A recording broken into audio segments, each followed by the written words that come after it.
what's up? So I got a big old pimple and I'm up here about to come on. So that's just part of the game. Okay, so let's get that out the way so you'll be like, what's that? That's what it is. Okay, so I'm gonna give it some time for people to log on. I'm at my son's basketball practice, so I'm gonna do this super quick and then I'm gonna get right back in there. But I got this word.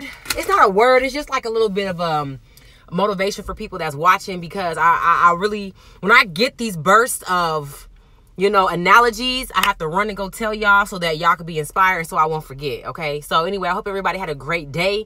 And it's having a great day. Here, let me type something. I don't even know what it's called. Becoming. That sound deep, huh? It ain't that deep, but it is deep. So how was everybody? Nope. There we go. I hope everybody had a great, what's today? Thursday. My Thursday is fine. I'm so glad time has changed. So when I get home, it doesn't feel like it's super late, because I still have to make dinner after basketball practice and stuff like that. So let me give you a little background really quick so this makes sense. What's up, Whip?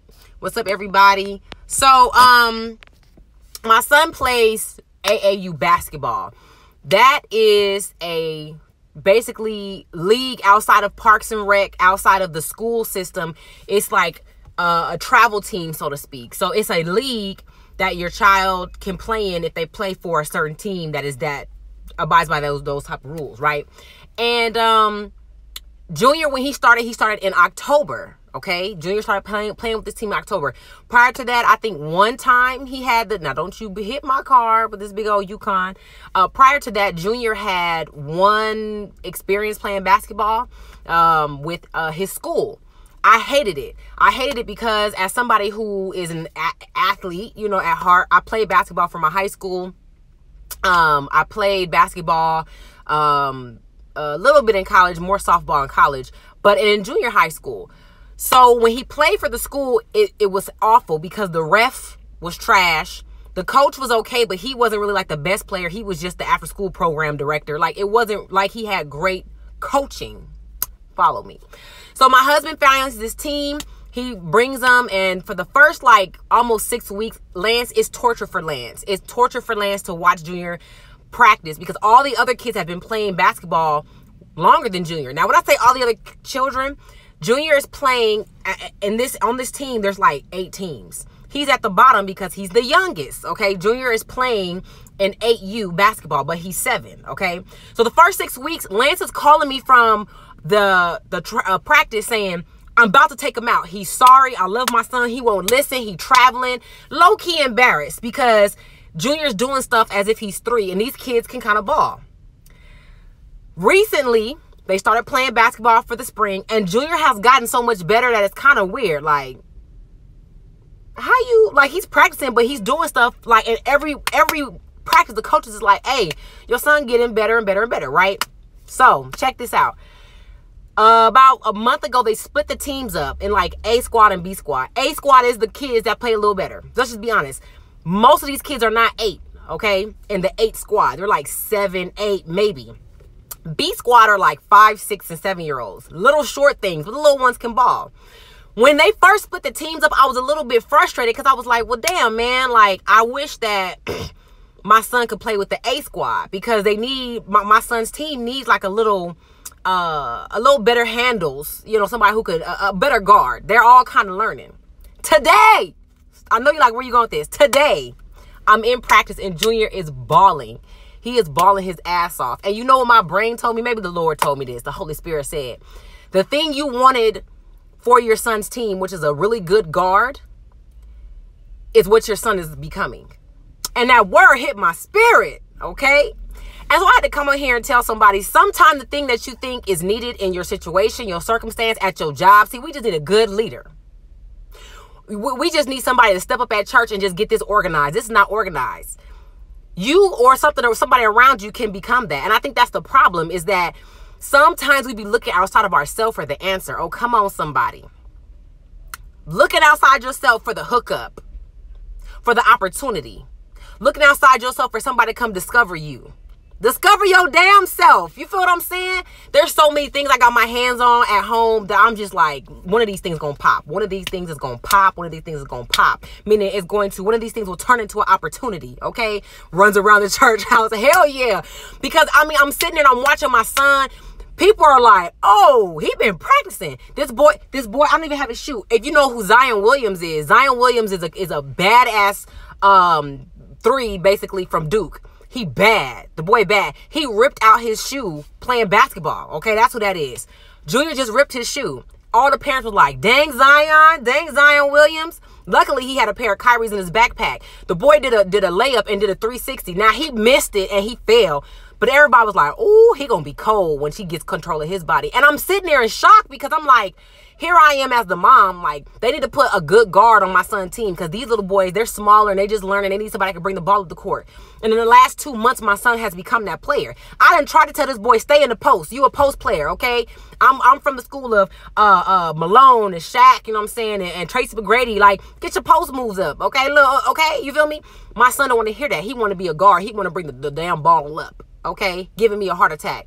And I haven't been to his practice in a while because I've been sick. Baby, I'm in there just shocked. And so that's the word I have for you today. Sometimes you got to become, you know what I'm saying? Hit her spirit like the fat man pushing the group. You stupid. Sometimes you got to become that thing. Or you got to create the opportunity. I know I used to get real frustrated when I first started speaking because I'm like, how do I tell people I can come speak at their conference? Like, I'm funny, I'm smart, I tell stories very well, I'm a people person, I can articulate myself. Until finally I was like, you know what? People ain't checking for me. Let me create my own damn stuff to speak at. And I created Push. I created Sip and Chat. You know what I'm saying? I just go live when I want to and I record my stuff. I download it and put it on YouTube. You know, I've created a culture around what type of person I am and created my own opportunities. So I just say this to tell anybody watching, don't be discouraged when you feel like you ain't got all the resources you need. Most of the time, we either have access to the resource or we are the resource. And I know I'm the damn resource and I got access to the resource. And if I don't have access to the resource, let's say I need a camera that's really, really good and I don't have nobody to borrow it from, I can either use what knowledge I have to create resources to get the resource. What's up, girl? Or I can say, let me shift gears a little bit and let me be able to do what I can do with what I have. I would love to throw a conference. I don't have enough pull or financial stability to throw to pull off a conference. So what can I do? I can do Sip and Chat. I can do Sip and Chat well every month for two years and make money and save money. I can at the same time or simultaneously create relationships, continue to market myself, continue to utilize my platform to the fullest. See, that's why some of y'all, and I'm not saying you watching, but I just speak in general for anybody who ever watches, come and put this on YouTube. This is why some of y'all quit. I was telling Lance today, it's on my Insta story. My biggest, I think, how can I say it? My greatest attribute about me is also my greatest downfall, which is this. Everything I do, I think it's going to hit. Everything I think I do, I think it's going to hit. If I put out a book, if I put out a YouTube video, a webinar, in my mind, I'm like, this a $1 million money maker right here. So I put my 100% into it. The downside to that great character, flaw that I have is that when it don't hit, my little feelings be hurt. So on one hand, I put 100% into everything that I do. But on the other hand, statistics let you know, not everything I do is going to hit and make me millions of dollars. But guess what that means? That means that when I do mess around and come into the right space of God's timing and get to enter into that great opportunity, I'm going to kill it. Why? Because I do everything at 100%. I do everything like this is it. I'm not even looking to go viral off a video like this because I don't think this encapsulates everything that I am as a creator, as a speaker, as a comedian, as a wife, as a mother. So now I'm like, all right, God going to have to do some amazing stuff so that when people encounter me, they encounter me in a way that they can see my full potential. So I had to even let go the dream of going viral. Because going viral, I can go viral off of saying doing a funny video and everybody thinks I'm the new Just Hilarious, which I don't want to be. I think I'm more potent than her. No disrespect, okay? But I'm going to walk in my light. So I'm telling you, if you're watching this, number one, anything you do or touch, you should be going 100% in. Anyway, okay? Number two, if it don't hit, so what? So what? You know how many things I did that I failed at? I'm gonna go back and read your comments. I'm just on the roll right now, so I gotta stay focused. How many events I've done stuff and then ain't sell no tickets and try to act like it was sold out. Now, this was a while ago. I really did sell out this weekend. Don't fake the funk. You know, putting out stuff where I said, oh, I got interviewed. I interviewed my damn self. You know what I'm saying? I'm just letting y'all know, because my greatest frustration is that I'm going to blow up and I'm going to have somebody try to speak against my journey. And I'm not worried about them. I'm worried about somebody hearing it and becoming discouraged. Like, no, let me go and check that. You can go back to 2015 when I was hella fat and watch some of those YouTube videos, and it's the same energy. I mean, my fat and my contour strong, so I'm trying to show you my face skinny is really not. But it's the same energy of me thinking, it's going to work. I'm going to be successful. So anyway, my son is in there balling.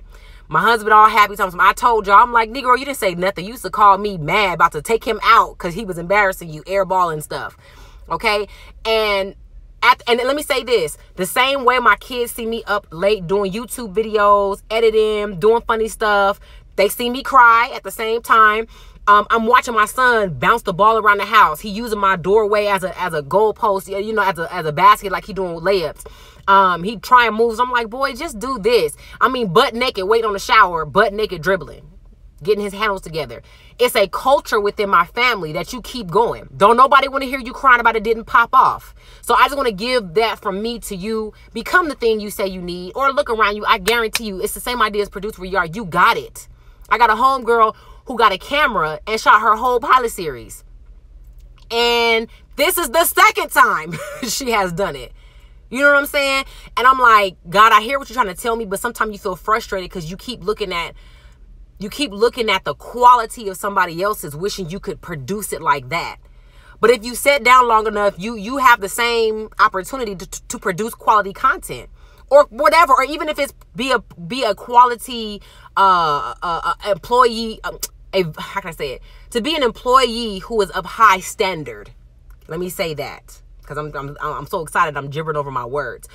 Be a spouse of high standard. How about just treat your body in a way that's healthy? I mean, some of y'all, your mind is like, man, I want to do this and this and this and that. But you can't even have a decent relationship because you won't deal with your own problems and heal yourself. Some of y'all keep saying you want to do this. You want this manager job at your job, or you want this promotion, or you want to be a boss. You don't even like your mom or daddy, which lets me know you need to deal with your authoritative problem. You don't like authority. Regardless if they trash, because my mom was be tripping too, but I had to identify, okay, if this is the leading authority figure in my life, I may have a problem with authority when they exude character traits like my mama. But I can only say that when I know myself. You feel what I'm saying? Becoming the thing you say you need. Yes. Tears to cheers. Yes. Love this entire message. It'll be on YouTube. Whoop, whoop. From Airballs to Air Jordan. Hardworking mother and her fingernail polish ain't even chipped. Oh, baby, it is chipped. It's hella chipped. Lance said I can't get my nails done till next week. You know, I ain't working full time, so whatever he say. I know y'all sold out. Hello. Cat must be in pain because her body can't contain all that self-belief. You stupid. $1 million woman. Yes, child. So, I mean, I'm on here ranting, but it's only to, it's only because it's a word. It's for whoever's going to hear it. I promise you guys, I deal with disappointment every day. Every day I wake up and the $1 million ain't there. A little part of me dies on the inside. But then she wake back up and go in there and edit that video. It's life. I'm just telling y'all. And I'm going to be honest with you. There are some people I don't like following on Instagram because I can't keep watching you win and you don't want to show nobody what it looks like to fail or to lose. That's a fake image right there. And there are a lot of people dying because they assume that people are not losing and they're always winning. And I'm like, damn, like, and so you get depressed thinking you're missing out on this secret to life. And it's like, nah, my dude, we all are taking L's every freaking day. The difference is I take my L's and put them together and just keep building off of them. You know what I'm saying? So I hope this blessed somebody. I'm about to download this, put it on YouTube because it was fire. I'm about to go watch Junior finish basketball. Hey, man, thanks. Remember, y'all, when I blow up and I got my millions, I'm going to act different. I always tell people that because I won't be going live like this. And every time I get a word or a message, it probably will go into a book or a webinar or a conference because I'm going to value my gift and my message. And you should value your time and educate and crave knowledge no matter what the trade-off is. So I'm going to keep pushing Get it while it's good now. I mean, y'all remember when stuff used to be cheap and then it went up? Remember when gas used to be 80 cents, $1.25, and now gas $4, $5, $6, $7. We like to talk about them times like that was a good time back when gas was affordable. Well, I'm gas, okay? And I have it some time. Love y'all. Have a good evening. Peace.